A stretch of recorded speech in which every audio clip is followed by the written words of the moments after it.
पूर्व जो यम, मध्य में जो यम है उसको दोनों ओर से विशेषित कर दिया है। हल से अव्यवहित उत्तर जो यम और यम से अव्यवहित पूर्व जो यम, उस यम का क्या होता है? लोप होता है। और इस सूत्र के द्वारा होने वाला लोप भी क्या है?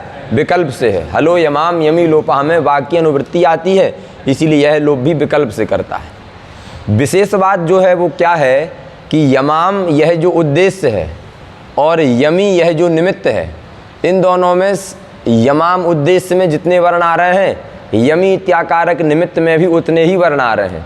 अतः उद्देश्य में और सप्तम्यंत निमित्त में, पंचम्यंत निमित्त की बात नहीं करते हैं, क्योंकि हल प्रत्याहार में बहुत वर्ण आते हैं, यम प्रत्याहार में कम वर्ण आते हैं। तो हल प्रत्याहार जो हल जो निमित्त है और यम जो उद्देश्य है, इन दोनों के मध्य में समसंबंधी विधान नहीं है। लेकिन जब आप सप्तम्यंत निमित्त जो यम और षष्ठ्यंत उद्देश्य जो यम, इन दोनों के वर्णों का विचार करेंगे तो इस यम में भाई यम प्रत्याहार तो यम ही है, तो यहाँ यम में जितने वर्ण आते हैं वहाँ यम में भी उतने ही वर्ण आते हैं। अतः सप्तम्यंत जो निमित्त है उसके साथ षष्ठ्यंत उद्देश्य दल का यथासंख्येन अन्वय होगा, है कि नहीं? सूत्रार्थ बन जाएगा हल से अव्यवहित उत्तर एवं क्रमशः यम से अव्यवहित पूर्व, यही क्रमशः लगा देना है कि नहीं? जो यम पर में हो वही यम का लोप करना पड़ेगा।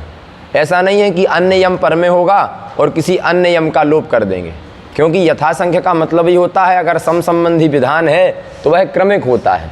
यम में अगर यकार मान के हम लोप करना चाहते हैं तो पर में जो यम चाहिए उसमें भी क्या होना चाहिए? यकार ही होना चाहिए।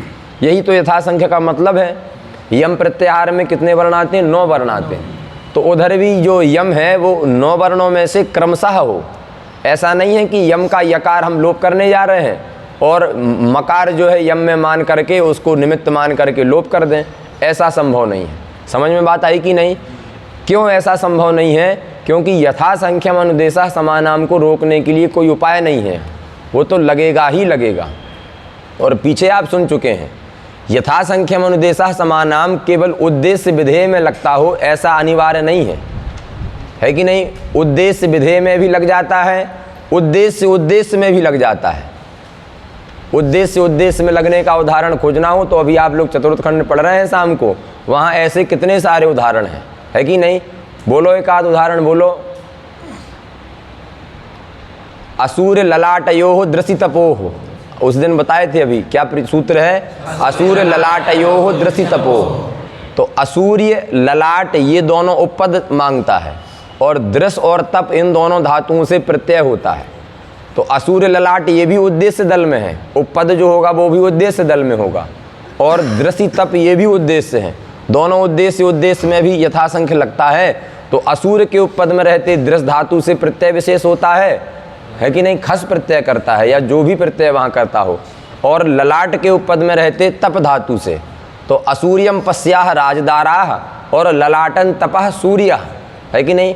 ललाट को तपन देने वाला कौन होता है? सूर्य होता है, इसीलिए ललाटन तपः सूर्य बनता है और असूर्यम पश्याह राजदारा। एक ऐसे सूत्र नहीं, वहाँ आपको 25 सूत्र ऐसे मिल जाएंगे जो उद्देश्य में भी क्या करते हैं, है कि नहीं? जो है वो यथासंख्य विधि करते हैं। अस्तु अष्टुना अष्टु में भी आप लोगों ने सुना कि उद्देश्य में और विधेय में तो यथासंख्य होगा, लेकिन उद्देश्य में और निमित्त में यथासंख्य नहीं होगा।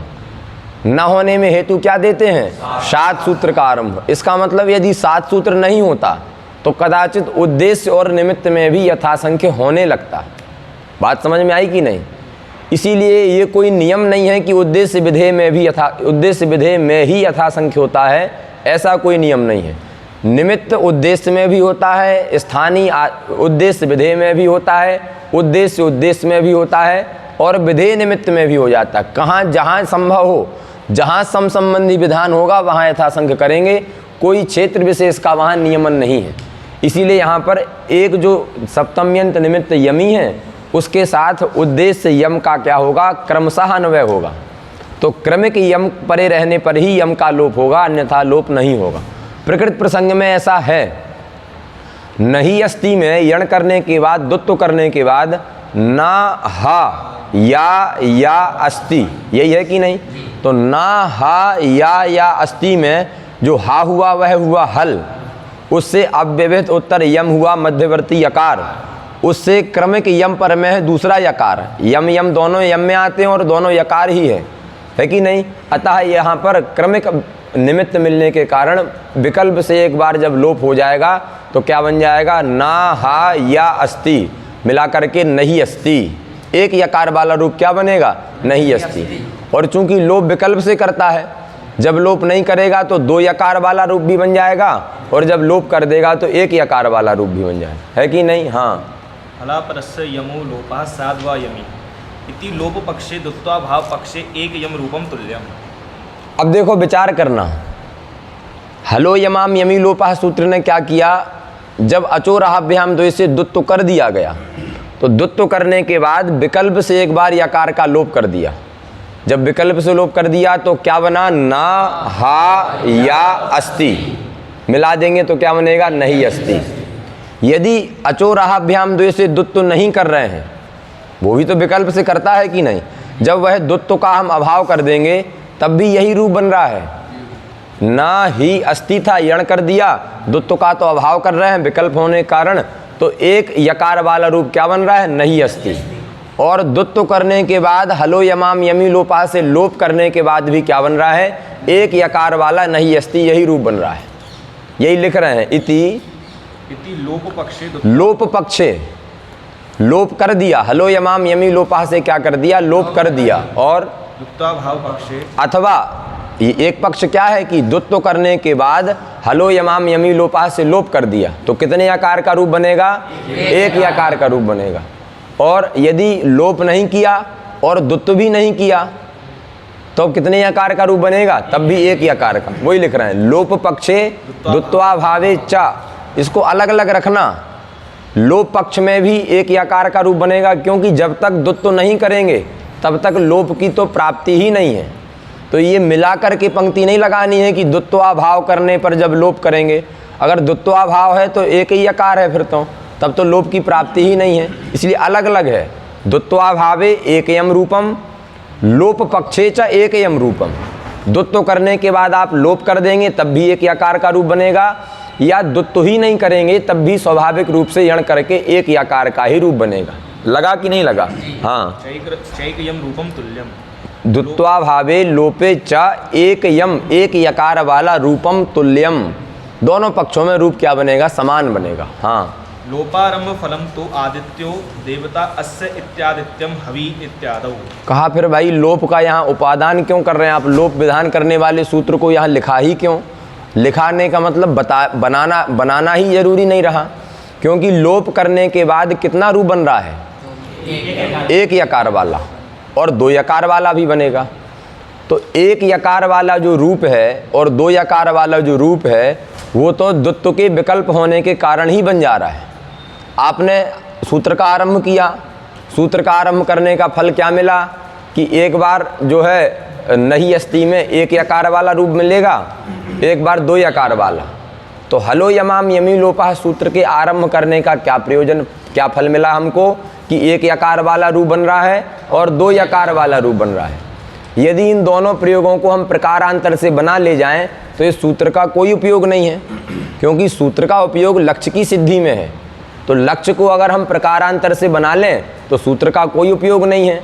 तो कैसे प्रकारांतर से बनाएंगे, हम द्वत्व को विकल्प करते ही हैं, द्वत्व तो हमारा विकल्प पहले से ही है। तो लोप करने के बाद दो रूप बनाने से तो अच्छा क्या है कि हम अचोरहाभ्याम द्वय के द्वत्व को विकल्प जब करेंगे तो एक बार द्वत्व होने पर दो यकार वाला रूप बनेगा और एक बार द्वत्व ना होने पर एक यकार वाला रूप बनेगा। तो लोप करने के बाद भी यही स्थिति बन रही है। समझ में बात आ रही है कि नहीं। आपने द्वत्व कर दिया तो बन गया ना हा या अस्ति, फिर लोप कर दिया तो लोप करने के बाद लोप विकल्प से है, एक बार लोप होगा तो एक यकार वाला रूप बनेगा और जब लोप नहीं होगा तो दो यकार वाला रूप बन जाएगा। इसका मतलब हलो यमाम यमी लोपा लगाने पर लक्ष्य में क्या प्राप्ति हुई, एक यकार वाले रूप की प्राप्ति हुई और दो यकार वाले रूप की प्राप्ति।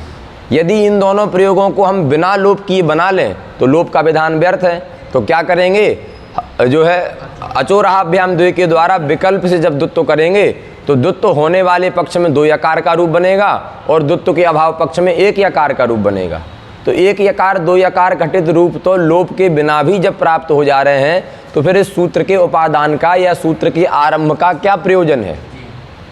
तब उन्होंने कहा कि हमने यहाँ प्रसंग होने के कारण, प्राप्ति होने के कारण लोप विधायक शास्त्र का उपादान तो कर दिया यहाँ, लेकिन यहाँ इस सूत्र की उपयोगिता अपूर्वतया नहीं है। जैसे जब आप सूत्र वहाँ दीर्घा जसीचा लगाते हैं कि नहीं, दीर्घा जसीचा कहाँ लगता है, लघु कौमुदी में कहाँ लगाया है दीर्घा जसीचा, पपी में लगाया है कि नहीं, पपी में वहाँ तो प्राप्त नहीं है, हैं विश्वपा में लगाया है। ये पपी में तो लगाया हमने लघु कौमुदी में पूछा ना कहाँ लगाया, जब विश्वपा प्रयोग हम लोग बनाते हैं वहाँ दीर्घा जसीचा को लगाया। विश्वपा में तो नादिची ही जस में निषेध कर देगा, कहता है अवर्ण से इच परे रहते। तो जब आप विश्वपा शब्द से औ विभक्ति लाएंगे, प्रथमा के द्विवचन में लगाते हैं कि नहीं, लघु कौमुदी में दीर्घा जसी चा को दीर्घा जसी इची चा परे में कहाँ लगाते हैं, विश्वपा शब्द से औ विभक्ति में। तो वहाँ तो नादिची ही निषेध कर सकता है विश्वपऊ में, क्योंकि अवर्ण है विश्वपा का आ, उससे इच पर में है औ। फिर भी ग्रंथकार ने दीर्घा जसी चा का वहाँ उपादान कर दिया, क्योंकि यहाँ औ में नादिची निषेध कर भी देगा, लेकिन जस में तो नादिची निषेध नहीं करेगा। अन्य पपी इत्यादि में जब जाएंगे, गौरी इत्यादि में जब जाएंगे, तब भी वहाँ नादिची निषेध नहीं करेगा। तो उसका यद्यपि औ विभक्ति में अपूर्व प्रयोजन नहीं था, लेकिन आगे चल के काम आएगा, तो प्रसंग होने के कारण, प्राप्ति होने के कारण यही उसका उपादान कर दिया। ऐसे ही यहाँ पर है, प्रसंग होने के कारण हलो यमाम यमी लोपा का उपादान कर दिया। वास्तविकता में इस लोप के आरंभ का जो अपूर्व प्रयोजन है वो कहाँ है, तो उन्होंने बताया आदित्य देवता अस्य, है कि नहीं। सूत्र है शास्य देवता। शास्य देवता सूत्र का अर्थ है तत्तद प्रातिपदिक प्रकृतिक प्रथमांत समर्थ सुबंत से अस्य देवता, इस अर्थ में अनादि प्रत्यय होते हैं। अस्य देवता में दो अर्थ हैं, अस्य मतलब हवि, अस्य हविषः अयन देवता, इस हवि के यह देवता हैं। तो शास्य देवता से होने वाला जो अनादि प्रत्यय हैं, उन प्रत्यय के कितने अर्थ हैं, दो अर्थ हैं। कौन कौन, देवता और दे मतलब जो भी देवता को उद्देश्य करके आप हवि दे रहे हैं। सूत्रार्थ लगा कि नहीं। तत्तद प्रातिपदिक प्रकृतिक प्रथमांत समर्थ सुबंत से अस्य देवता, इस अर्थ में अनादि प्रत्यय होते हैं। तो बात क्या बोलना चाह रहे हैं, आदित्य देवता अस्य, अस्य हविषः, यह जो हवि है इसके देवता कौन है, आदित्य है। तो आदित्य ये प्रथमांत है, क्योंकि सूत्र प्रथमांत से ही अण प्रत्यय करता है। तो बन गया क्या, यहाँ अण नहीं होगा, यहाँ पर जो है अण का बाधक सूत्र बैठा है दित्य दित्यादित्य पत्योत्तर पदान्य, उसमें आदित्य का विशेष उल्लेख है, इसीलिए अण ना होकर के यहाँ पर क्या होगा, उसी अस्य देवता अर्थ में अण्या प्रत्यय होगा। अण्या प्रत्यय में णकार की संज्ञा हो जाएगी, तो बन जाएगा आदित्य सु या, सु का भी सुपो धातु प्रातिपदिक है, उसे लुक हो जाएगा, तो बनेगा आदित्य या। यकार आदि प्रत्यय परे रहते भासंज्ञा, और यस्येति चा से आदित्य के यकार के आकार का लोप कर दिया। अब देखिए क्या बन गया, आदित्य हलंत हो गया, मतलब आदि के बाद ता है, फिर या है, फिर ण्या प्रत्यय का या है, तो तकार हुआ हल, उससे उत्तर यम हुआ यकार, उससे उत्तर सवर्ण या क्रमशः यम पर में कौन है, दूसरा यकार।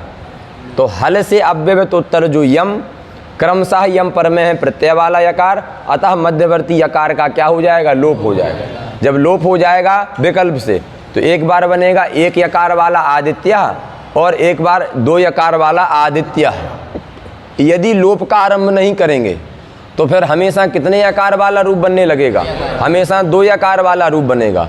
और बनाना एक यकार वाला भी है और दो यकार वाला भी, दोनों बनाने हैं। इसीलिए रूपद्वय की सिद्धि करने के लिए हलो यमाम यमी लोपः सूत्र का वहाँ अपूर्व फल मिलेगा, अपूर्व प्रयोजन मिलेगा। लेकिन चूंकि प्रसंग यहाँ पर भी है, प्राप्ति यहाँ पर भी है, इसीलिए यहाँ भी इसका उपादान किया जा रहा है।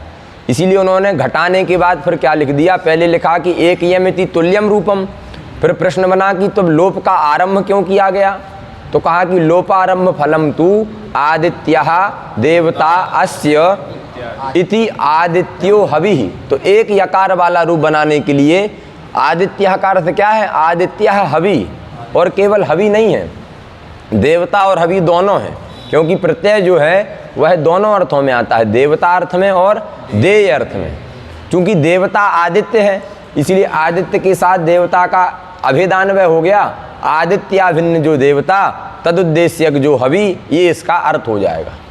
अब प्रयोग तो बनेगा आदित्य, लेकिन इस आदित्य का वो अर्थ नहीं है जो आदित्य मतलब सूर्य, और इस प्रयोग का अर्थ क्या है?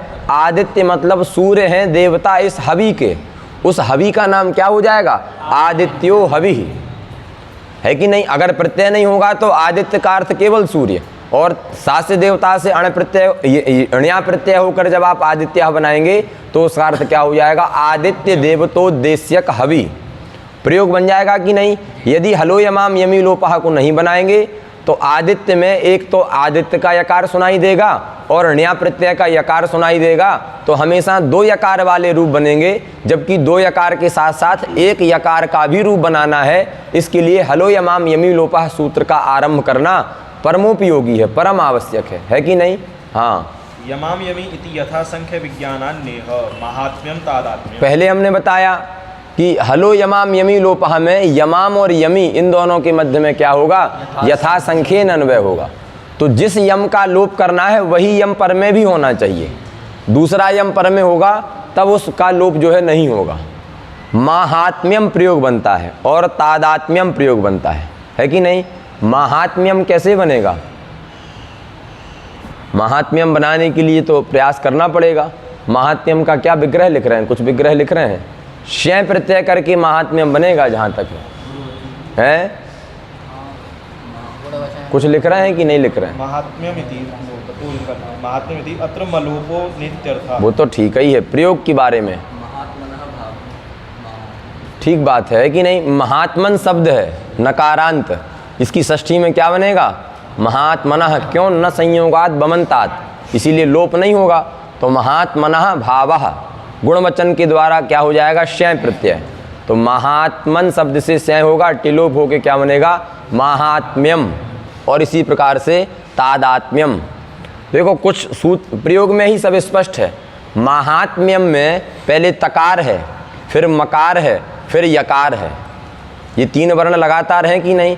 तो तकार किस में आ गया? हल में आ गया। उससे उत्तर यम हो गया मकार, महात्म्यम, है कि नहीं? और यम के बाद फिर दूसरा यम कौन है? यकार। तो हल से अव्यवहित उत्तर यम हो गया तकार, उससे अव्यवहित पर में यम हो गया मकार।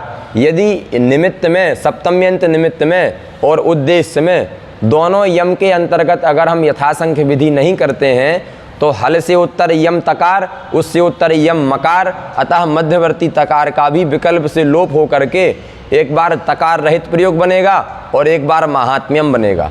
बनता केवल महात्म्यम है और बनने लगेगा तकार रहित प्रयोग और तकार सहित प्रयोग, जबकि मकार महात्म्यम, हाँ ठीक है, मकार रहित बनेगा और मकार सहित बनेगा। और बनाना जबकि क्या है? केवल मकार सहित ही प्रयोग बनाना है, मकार रहित प्रयोग नहीं बनाना है। इसीलिए कह रहे हैं कि यथासंख्य विज्ञानात्, और यथासंख्य की प्राप्ति भी है, कोई ज़बरदस्ती यथासंख्य नहीं किया जा रहा है। ये नहीं कहा जा रहा है कि लक्ष्यों को देख करके हम ज़बरदस्ती यथासंख्य की बात करते हों। यथासंख्य तो स्वाभाविक होना ही है, और जब यथासंख्य हो जाएगा तो कभी भी महात्म्यम तादात्म्यम जैसे प्रयोगों में मध्यवर्ती जो मकार है उस मकार का हलो यमाम यमी लोपा से लोप नहीं होगा। तो एक मकार वाला यही रूप बनेगा, अर्थात मकार सहित ही रूप बनेगा, मकार रहित कोई भी रूप नहीं बन पाएगा। हाँ, अब यहाँ पर जो है द्वत्व का प्रकरण पूरा हुआ।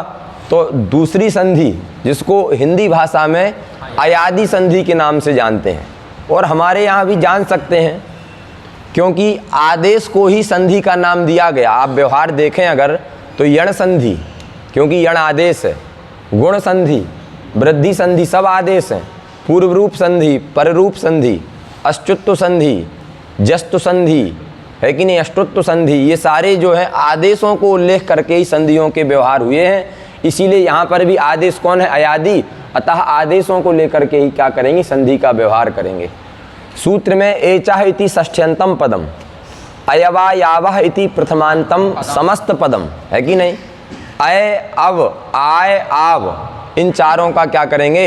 अय च अव च आय च आव च इति एतेषाम इतरेतर योगा, तो बहुवचन में प्रथमा के बहुवचन में जस आकर के बन जाएगा अयवायावः, है कि नहीं। एचः यह प्रत्याहार बोधक है, इसीलिए सूत्रार्थ बन जाएगा एच के स्थान पर क्रमशः यथासंख्या। आगे दे रहे हैं क्या? अभी नहीं आया, यथासंख्या पीछे निकल चुका है क्या? आगे आएगा अभी, है कि नहीं। तो एच के स्थान पर यथासंख्यम को आप लोग पढ़े ही हैं लघु कौमुदी में, तो क्रमशः अय अव आय आव यह आदेश होते हैं। एच भी 4 हैं, उद्देश्य भी 4 हैं, और जो है विधेय भी 4 हैं। एक अणचि के द्वारा अचि की अनुवृत्ति आएगी, तो तस्मिन्निति निर्दिष्ट पूर्वस्य से स्वाव्यवहित पूर्वत्व का लाभ होकर के सूत्रार्थ बनेगा अच से अव्यवहित पूर्व जो एच, उनके स्थान पर क्रमशः अय अव आय आव यह 4 आदेश होते हैं। हाँ, एचः क्रमात् अय अव आय आव एते सुरचि, है कि नहीं। एते स्युः अचि, हाँ। तस्य लोपः। अच्छा, अब सूत्र आ गया है तस्य लोपः। बस हम समय से पूर्ण कर देंगे, अधिक नहीं करेंगे, है कि नहीं। तस्य लोपः में चूंकि यहाँ तस्य लोपः की उपयोगिता कहाँ, आगे कहाँ तस्य लोपः लगा रहे हैं? यकार वकार का लोप। यकार वकार का लोप करेंगे, है कि नहीं। क्यों? देखो, क्योंकि यह जो अय है, अब है, आय है और आव है, यह क्या है? यह उपदेश है। एको यणचि में तुम बताओ आलोक, जो यण है वह उपदेश है कि नहीं? नहीं है। और अय अब आय आव यह उपदेश है।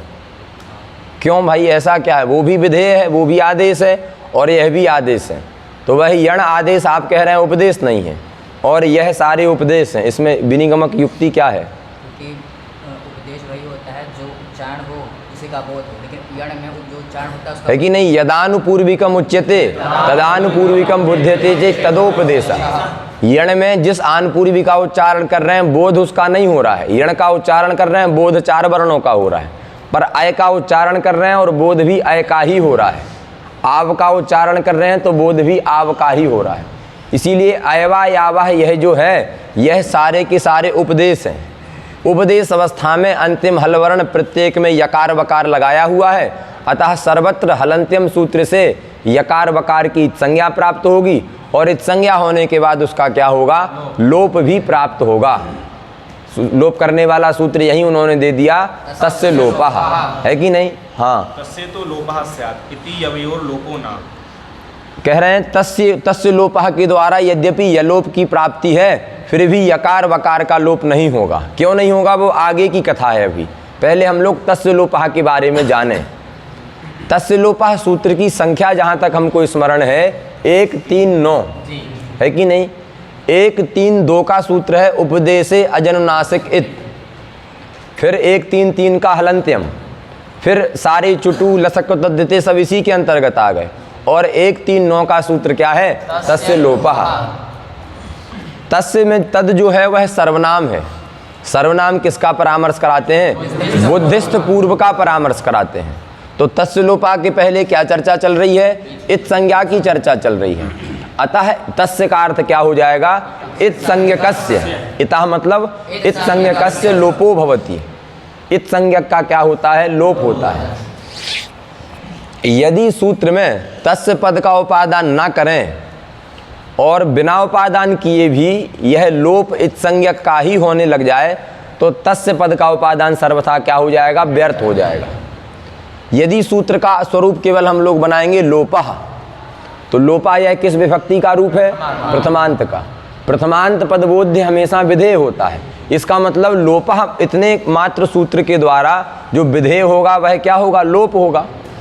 उस लोप का स्थानीय कौन है यह निर्णय करना ही पड़ेगा, क्योंकि विधेयता जो है वह उद्देश्यता के प्रति साकांक्ष है। अगर कोई विधेय है तो अवश्य कोई ना कोई उद्देश्य होगा। बिना उद्देश्य के कोई विधेय नहीं होता है, और बिना विधेय के कोई उद्देश्य नहीं होता है। लोपः यह प्रथमांत विधेय है। अगर तस्य का उपादान नहीं भी करेंगे तब भी यह जिज्ञासा बनी रहेगी कि इस लोप का उद्देश्य कौन है। तो किसको उद्देश्य बनाएंगे? जिसका प्रसंग होगा उसी को उद्देश्य बनाएंगे। याया संज्ञा सासा फलवती। लोपः इत्याकारक प्रथमांत सूत्र के द्वारा केवल तस्य लोपः के हमने लोपः पद को रखा है। अभी जब लोपः के द्वारा विधान किया जाएगा तो इस विधान के प्रति उद्देश्य कौन है यह निश्चय करने के लिए प्रसंग का सहारा लिया जाएगा, प्रकरण का सहारा लिया जाएगा। क्योंकि 16 जो अभिधा के नियामक हैं, उन अभिधा नियामकों में प्रकरण भी बड़ा विशिष्ट नियामक है कि नहीं। सैंधवम आनय त्याकारक वाक्य के बोलने के बाद यहाँ पर सैंधव शब्द का क्या अर्थ है, इसका निर्णय कौन करता है? प्रकरण ही निर्णय करता है। आप यात्रा के प्रकरण में हैं तो सैंधवम आनय का अर्थ क्या हो जाएगा? अश्वम आनय। और अगर आप भोजन के प्रकरण में हैं तो वहाँ सैंधवम आनय का अर्थ क्या हो जाएगा? लवणम आनय। हरि शब्द के 13 अर्थ होते हैं। कहाँ किस अर्थ को ग्रहण करना है, इसका नियामक कौन है? प्रकरण इत्यादि यही नियामक है कि नहीं। संयोगश्च विप्रयोगश्च साहचर्यम अविरोधिता अर्थाः प्रकरणम लिंगम शब्दस्यान्यस्य सन्निधि सामर्थ्यम औचिति देशः। अब आगे आप लोग याद करिए उसको, है कि नहीं। यह जो 16 हैं, यह 16 क्या हैं? ये अभिधा के नियामक हैं। तो हमको तात्पर्य केवल प्रकरण से लेना था। जैसे संयोग राम लक्ष्मणऊ, इसमें राम शब्द से बलराम नहीं लिए जाएंगे, क्योंकि लक्ष्मण के संयोग में जो राम शब्द पठित है उससे क्या लिया जाएगा? दासरथी राम ही लिए जाएंगे। ऐसे कई सारे हैं। तो उसमें कौन है? प्रकरण। जब लोप में, इस लोप में जो है विधेयता है, तो कौन उद्देश्य बनेगा? तो इस उद्देश्य का नियामक कौन हो जाएगा? प्रकरण हो जाएगा। किसका प्रकरण चल रहा है? लोप संज्ञा के, लोप विधान के पहले सारे प्रकरण इस संज्ञा के चल रहे हैं। अतः प्रकरण जो है इस संज्ञा का है। और या संज्ञा सासा फलवती, बार बार जब इस संज्ञा लगातार आएगी तो श्रोता जरूर पूछेगा कि भाई इस संज्ञा का प्रयोजन क्या है। जैसे ही आचार्य ने लोपह सूत्र बनाएंगे तो लोपह के द्वारा ही पता चल जाएगा कि जितनी सारी संज्ञाएं हुई हैं उन सभी संज्ञाओं का एकमात्र प्रयोजन है लोप कर देना। अर्थात जो वर्ण संज्ञक है उसका हम क्या कर देंगे? लोप कर देंगे। लोप मतलब तत्संबंधी उच्चारण का अभाव कर देंगे। जो इत्संज्ञक होगा, इत्संज्ञक वर्ण संबंधी उच्चारण का अभाव, इत्संज्ञक वर्ण संबंधी उच्चारण का अभाव क्या माना जाएगा? लोप माना जाएगा। तो तस्य के द्वारा जिस इत्संज्ञक का हम लोग लाभ करते हैं, उस इत्संज्ञक का लाभ तो प्रकरण के बल पर या संज्ञा सासा फलवती, इस सिद्धांत के अनुसार इत्संज्ञा का क्या फल है? तो लोपा ऐसा प्रथमांत पद होने के कारण यह निर्णय हो जाएगा कि इन सारी संज्ञाओं का फल क्या है? लोप है। तो लोपा सूत्र का केवल लोपा मात्र सूत्र बनाएंगे तब भी उसका क्या अर्थ हो जाएगा कि इत्संज्ञक वर्ण का लोप होता है, अर्थात इत्संज्ञकस्य लोपः भवति, ऐसा सूत्रार्थ तस्य पद के बिना भी प्राप्त हो जाएगा। फिर जो तस्य पद का उपादान है वह क्यों किया गया? तो तस्य पद का उपादान इसीलिए किया गया कि यावत समुदाय इत्संज्ञक हो तावत समुदाय का ही लोप हो। जितने समुदाय की इत्संज्ञा हो रही है उस पूरे समुदाय का लोप हो, अर्थात संपूर्ण इत्संज्ञक का लोप हो। इत्संज्ञा के विषय में कभी भी अलोन्त्यस्य सूत्र की प्रवृत्ति करा करके किसी एक वर्ण का लोप ना होने पाए, अपितु संपूर्ण इत्संज्ञक का ही लोप हो। इसीलिए सूत्र में क्या किया गया है? तस्य पद का उपादान किया है। क्योंकि यदि आप केवल बनाएंगे लोपः, तो जैसे संयोगांतस्य लोपः का लोपः वहाँ अलोन्त्यस्य सूत्र लग करके अंत का लोप होता है, प्राप्त होता है या होता है, ऐसे ही यहाँ पर भी लोपः यह प्रथमांत है कि नहीं। किसका लोप होता है? इत्संज्ञक का लोप होता है। जहाँ इत्संज्ञक एक वर्ण मात्र होगा वहाँ तो अलोन्त्यस्य की प्राप्ति नहीं होगी, लेकिन जहाँ इत्संज्ञक कोई समुदाय होगा वहाँ समुदाय अलबोधक समुदाय से उत्तर षष्ठी मानी जाएगी, तो वहाँ पर अलोन्त्यस्य सूत्र की प्रवृत्ति होगी। तो पूरे समुदाय का लोप ना हो करके किसका लोप होगा? जैसे संयोगांतस्य लोप में आप अलोन्त्यस्य लगाते हैं क्योंकि संयोगांत कहने से समुदाय का बोध होता है, ऐसे ही इत्संज्ञक कहने से जब वर्ण मात्र का बोध होगा तब तो अलोन्त्यस्य नहीं लगेगा, लेकिन इत्संज्ञक कहने से जब किसका लोप होगा? जब इत्संज्ञक समुदाय का लोप होगा तब वहाँ पर किसकी प्राप्ति होने लगेगी? अलोन्त्यस्य। कहाँ समुदाय की इत्संज्ञा होती है? आदरीय टुडवः, है कि नहीं। इरित संज्ञा वाच्या, अनेक ऐसे उदाहरण हैं। इरित संज्ञा वाच्या के द्वारा पूरे इर समुदाय की संज्ञा होती है। और आदरीय टुडवः, इसमें टू पूरे समुदाय की संज्ञा होती है, डू पूरे समुदाय की संज्ञा होती है, और ई पूरे समुदाय की संज्ञा होती है। जैसे टुओ स्वी धातु है, टू नदी समृद्धऊ, लघु कौमुदी में वहाँ कहाँ आया सूत्र? टू नदी समृद्धऊ। टू नदी समृद्धऊ में आदरीय टुडवः के द्वारा टू समुदाय की संज्ञा तो हो जाएगी, लेकिन इत संज्ञा होने के बाद जब समुदाय की इत संज्ञा होगी तो इत संज्ञा कहने से किसका बोध हो रहा है? समुदाय का। ध्यान दीजिएगा, थोड़ा ये बात ध्यातव्य है यहाँ पर। संयोगांतस्य लोपः में तो संयोगांतस्य कहने से हमेशा समुदाय का ही बोध होता है, लेकिन जब तस्य पद का उपादान नहीं करेंगे, प्रकरणतः संज्ञा के फल के रूप में जब हम प्रकरण के बल पर, प्रसंग के बल पर जब इत संज्ञक का लाभ करेंगे तो वह इत संज्ञक दो कोटियों में विभाजित करना होगा। एक इत संज्ञक जो वर्ण की इत संज्ञा हुई है और एक इत संज्ञक जब समुदाय की इत संज्ञा। वर्ण की इत संज्ञा होने पर अलुंत्यस्य का विषय नहीं है, लेकिन जब समुदाय की इत संज्ञा होगी, टू डू ई इत्यादि समुदाय की इत संज्ञा होगी, तब वहाँ पर अलुंत्यस्य लगेगा। तो इत संज्ञा पूरे समुदाय की हो जाएगी, लेकिन लोप किसका होगा? अंत का होगा। जब अंत का लोप होगा तो डू में उकार का ही लोप हो पाएगा, डकार का लोप नहीं हो पाएगा। कोई कह सकता है, विचार कर रहे हैं आप लोग, उसको विचार करके आइएगा कि ठीक बात है कि नहीं। कोई कह सकता है कि यदि टू समुदाय की इत संज्ञा हुई और लोप ओकार का हुआ तो पूरे समुदाय की इत संज्ञा का विधान ही व्यर्थ हो जाएगा। कह सकता है कि नहीं? जब पूरे टू समुदाय की इत संज्ञा की गई है तो लोप यदि पूरे का नहीं होगा, उकार मात्र का अलुंत्यस्य के बल पर होगा, तो समुदाय की इत संज्ञा व्यर्थ है। तब कहना होगा कि समुदाय की इत संज्ञा व्यर्थ नहीं है। क्यों? जिस समुदाय में टू की इत संज्ञा होगी, लोप किसी का आप करिए, हम लोप की बात नहीं करते हैं, पर जिस समुदाय में टू की इत संज्ञा होगी उस समुदाय को ट्वित कहा जाएगा कि नहीं? ट्वित मतलब क्या है? टू की इत संज्ञा होती उसको ट्वित कहते हैं। अब लोप किसी का हो, ट्वित कहने के लिए लोप से कोई लेना देना नहीं। ट्वितो अथुच सूत्र है जो कहता है टू इत संज्ञक जो धातु, उस धातु से अथुच प्रत्यय होता है कि नहीं? यही सूत्र है ना, ट्वितो अथुच। क्या उदाहरण दिया वहाँ पर? ट्वे प्रीकंपने धातु है, तो ट्वे प्रीकंपने धातु के बेप धातु से अथुच करके क्या बनाया? बेपथु। बेपथुश्च शरीरे में रोम हर्षश्च जायते, तो वही बेपथु जो है वहाँ बनाया गया। इसीलिए ये नहीं कह सकते हैं कि समुदाय की इत संज्ञा करने के बाद यदि अंत्यवर्ण का उकार का लोप करेंगे तो समुदाय की इत संज्ञा व्यर्थ हो जाएगी। क्यों? समुदाय की इत संज्ञा होने का फल क्या है? जिन जिन धातुओं में टू इत्याकारक समुदाय की इत संज्ञा होगी वो सभी धातुएं ट्वित कहलाएंगी, और ट्वित कहलाने के कारण वहाँ पर ट्वितो अथुच के द्वारा अथुच प्रत्यय की सिद्धि हो जाएगी। तो अथुच प्रत्यय की सिद्धि करना यह समुदाय की इत संज्ञा का फल बन जाएगा। इसीलिए समुदाय से इत संज्ञाकरण सामर्थ्यात् संपूर्णस्य समुदाय से लोपो भविष्यति इति वक्तुम अशक्यम, है कि नहीं? यह बात नहीं कह सकते हैं कि समुदाय की इत संज्ञा करने के बाद यदि अंत्यवर्ण का लोप करेंगे तो समुदाय की इत संज्ञा व्यर्थ हो जाएगी। समुदाय की इत संज्ञा अथुच प्रत्यय करने के लिए सार्थक है कि नहीं? डू को मान करके भी द्वितः अक्त्रि, डू इत संज्ञक धातुओं से अक्त्रि प्रत्यय होता है, पक्त्रिमम वहाँ बनाते हैं, है कि नहीं?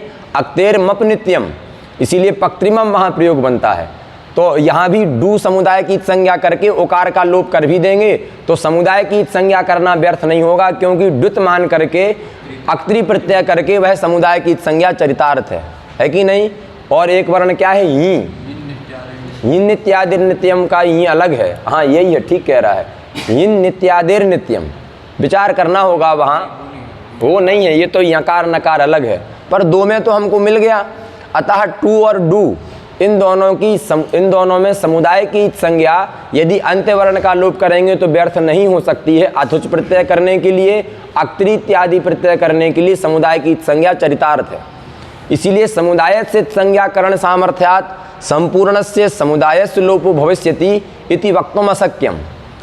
जब संपूर्ण समुदाय का लोप करने में कोई प्रमाण नहीं है तब अलुंत्यस्य के द्वारा किसका लोप होने लगेगा? अंत्य का लोप। धातु जरूर द्वित कहलाएगी, धातु जरूर ट्वित कहलाएगी, लेकिन वहाँ टकार डकार का श्रवण भी होने लगेगा, ये समस्या है। इसीलिए तस्य पद का उपादान कर दिया। जब तस्य पद का उपादान किया तो वही विचार हमने किया कि तस्य पद के बिना भी संज्ञा का लाभ हो सकता है, अतः तस्य पद का उपादान व्यर्थ है। फिर उपादान क्यों किया गया? तो तस्य पद के उपादान करने का एकमात्र प्रयोजन है कि यावत समुदाय संज्ञक होता है तावत समुदाय की का ही लोप होगा, यावत समुदाय संज्ञक है उसके अंत या आदि किसी का लोप नहीं होगा। यावत समझते हैं ना, जितने समुदाय की संज्ञा होगी उतने ही समुदाय का लोप होगा। ये लाभ कैसे होगा? तस्य पद के उपादान से होगा। यदि तस्य पद का उपादान नहीं करेंगे तो फिर ये लाभ कभी नहीं हो सकता है। कोई कहेगा तस्य पद से इस लाभ का क्या लेना देना, तो तस्य पद का उपादान करने के बाद भी ये लाभ नहीं हो पाएगा, क्यों? अप्रासंगिक है, तब तो तस्य पद का उपादान व्यर्थ हो जाएगा। अतः व्यर्थ होकर के ऐसी कल्पना करेगा जिससे वह आवश्यक होने लग जाए। वह कल्पना क्या हुई? जितने समुदाय की संज्ञा होगी उतने ही समुदाय का लोप होगा। तो 2 में जितने समुदाय की संज्ञा होगी, कहने का तात्पर्य ये हो गया कि तस्य लोपः सूत्र से लोप के विषय में कभी भी अलुन्त्यस्य सूत्र प्रवृत्त नहीं होगा, ये उसका तात्पर्य हो गया। अन्य किसी सूत्र से आप लोप करते हो, वहाँ आप अलुन्त्यस्य को लगाइए, कोई आपत्ति नहीं है, पर यदि वह लोप तस्य लोपः सूत्र से विधीयमान है तो कभी भी वहाँ पर अलुन्त्यस्य शास्त्र की प्रवृत्ति नहीं होगी।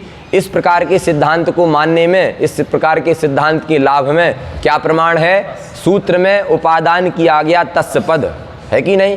सूत्र में तस्य पद का ग्रहण करने के कारण यह सिद्धांत हमको प्राप्त हुआ। समझ में बात आई कि नहीं? फिर क्या है? इति अवयोर लोपो न उच्चारण सामर्थ्यात् एवं च इत संज्ञा अपि इह न भवति हरये विष्णवे नायका पावकः। इत संज्ञा अपि इह न भवति, बस वहीं रुक जाओ। जब अय में, ये तो हमने सूत्र की चर्चा की, पर हमारी चर्चा तो अय को लेके चल रही थी। अय है उपदेश है, क्योंकि अपूर्व अज्ञात आनुपूर्वी का बोध कराने के कारण उपदेश है, और उपदेश में अंत्य हलवर्ण यकार वकार है, तो सर्वत्र यकार वकार का लोप प्राप्त है। उसने कहा कि लोप प्राप्त होने पर भी लोप नहीं होगा, क्यों? क्योंकि यदि लोप ही करना होता तो यकार का उच्चारण ही व्यर्थ है। अक्के चेत मधुबिंदेत नहीं, प्रक्षालनाधि पंकस्य दूराद स्पर्शनम वरम। पहले आप कीचड़ में कूद जाओ, फिर उसके बाद आके गंगा जल से नहाने लग जाओ, इससे अच्छा तो कूदते ही नहीं भैया, है कि नहीं? प्रक्षालनाधि पंकस्य, पंकस्य प्रक्षालनाद ही दूराद स्पर्शनम वरम, दूर से उसका स्पर्श ही मत करो। पूरा श्लोक जानते हैं कैसा है? कहाँ का श्लोक है? ये महाभारत का श्लोक है। पूरा श्लोक है धर्मार्थम यस्य वित्तेहा, जो व्यक्ति धर्म काम के लिए, धर्मार्थ के लिए वित्त की ईहा रखता है, चेष्टा करता है, वरम तस्य निरीहता, अर्थात धर्म के लिए भी, धर्मार्थ भी वित्त की चेष्टा करने वाला उत्तम नहीं है। धर्मार्थम यस्य वित्तेहा वरम तस्य निरीहता, धर्म के लिए किसी की वित्त की ईहा मतलब चेष्टा है, इससे उत्तम तो क्या है कि वह निरीहता रखे, धर्म के, धन के लिए कभी भी जो है चेष्टा ना करे। चाहे आपकी चेष्टा ये क्यों ना हो कि हम अमुक पैसा कमा करके ये कर देंगे, वो कर देंगे, ये धर्म का काम कर देंगे। क्यों? जैसे ही पैसा आएगा तो अर्थ के साथ कितने दोष आ जाते हैं? एते पंचदशानर्थाः, जहाँ अर्थ रहता है वहाँ 15 अनर्थ तो रहते ही रहते हैं। सबसे पहला अनर्थ क्या रहता है? अविश्वास। इसीलिए भगवान व्यास ने कहा कि धर्मार्थम यस्य वित्तेहा वरम तस्य निरीहता। क्यों? फिर आगे की पंक्ति है प्रक्षालनाधि पंकस्य दूराद स्पर्शनम वरम, धन रूपी पंख का स्पर्श करने के बाद आप प्रक्षालन करो, अर्थात उसको धर्मार्थ लगा दो। इससे अच्छा तो धन से दूरी ही बनाए रखो, क्योंकि धर्मार्थ तो होगा सो होगा, इधर उधर हो जाएगा तो आपका जीवन बिगड़ जाएगा। कालिंजर मठ का महंत इतना ध्यान रखता था अपने उसका कि किसी भी रूप से, कालिंजर तो आप लोग जान रहे हैं, कालिंजर वहीं कालिंजर है। कालिंजर बहुत बड़ा सन्यासियों का मठ था। राम जी के काल में कालिंजर बहुत बड़ा सन्यासियों का मठ था, लेकिन सन्यासी मठ के महंत, कालिंजर मठ के महंत ने अपने सेवक की असावधानी के कारण शिव पूजन में आया हुआ जो घृत, वो एक दिन उसके भोजन में लग गया। तो इसी कारण से उसको क्या बनना पड़ा? फिर अगले जन्म में कुत्ता बनना पड़ा, और कुत्ता बन के वो वहीं बेचारा अयोध्या में ही अपना सुबह शाम भगवान की स्तुति करता था। आप जब कालिंजर जाएंगे, कालिंजर में तो हमने कुत्ते को नहीं देखा। कालिंजर में कुत्ता मिला जो आरती में आता है लेकिन स्वर नहीं देता है, पर जहाँ हम शिवगांव में थे वहाँ तो 3 कुत्ते नियम से सुबह की 5 बजे की आरती में और शाम की 7:30 8 बजे की 8:30 बजे की आरती में नियम से वो आरती के पहले आ जाते थे, और जैसे ही पुजारी जी शंख बजाते थे, शंख के स्वर में वो भी स्वर लगाते थे। और हम जब अभिषेक करते थे तो आरती 8:30 से 9 हो जाती थी। तो कुछ नहीं, एक दिन 9:30 आरती हुई सोमवार वाले दिन, तो 9 बजे कुत्ता गेट पे आके भौंकने लग गया। बहुत कुत्ता भौंके, इतना भौंके कि मान लो संकेत कर रहे थे कि क्यों तुम विलम्ब कर रहे हो भाई, हमारा समय हो गया है स्वर देने का और तुम विलम्ब कर रहे हो। तो कालिंजर मठ के महंत को कुत्ता बनना पड़ गया, इतना ध्यान रखने पर भी। इसीलिए मठ का महंत जो है वो प्रायः कुत्ता ही बनता है, ऐसा महात्माओं में एक प्रसिद्धि है। क्यों? अन्यथा नहीं लेना बात, लेकिन इसीलिए क्योंकि इतनी सावधानी की आवश्यकता उसमें है कि आप अपने ही से सावधान रहें तो रह पाएंगे। क्योंकि सेवक तो महान दुष्ट प्रकृति के होते हैं, बिना नहाए चाय बना देंगे, गुरुजी से कहेंगे हम बिल्कुल शुद्ध होकर के चाय बनाए हैं। भोजन किसी यजमान के यहाँ भोजन जो है वो उनके यहाँ के घर वाले बनाएंगे, नौकर बनाएंगे, और महाराज तो अब नीचे उतर के देखेंगे नहीं। महाराज पूछेंगे भोजन किसने बनाया, तो तुरंत कह देंगे हमने बनाया, हमने तो आंखों से देखा ना। ये उनके मन में डर ही नहीं है कि हम इतने बड़े महात्मा को इतना खतरनाक झूठ बोल बोल करके और धोखे में रख रहे हैं। तो इसीलिए कहने का तात्पर्य क्या है कि प्रक्षालनादि पंकस्य दूरादस प्रसन्नम, इसीलिए यकार का उच्चारण करो, उच्चारण करके लोप करो। इससे अच्छा तो क्या है कि उसका उच्चारण ही नहीं करते। अतः उच्चारण सामर्थ्यात इसका लोप नहीं कर सकते हैं। अगर लोप कर देंगे तो उच्चारण करना व्यर्थ हो जाएगा। जब लोप नहीं होगा तो याया संज्ञा सासा फलवती, अतः फलाभावात इत संज्ञा भी नहीं होगी। इत्यलम, तो प्रयोग बन जाएंगे हरये विष्णवे नायका पावका। कल आइए इसके आगे कल करेंगे, थोड़ा विलम्ब हो गया है कि नहीं, तुम लोग समय से पहुंच जाओ।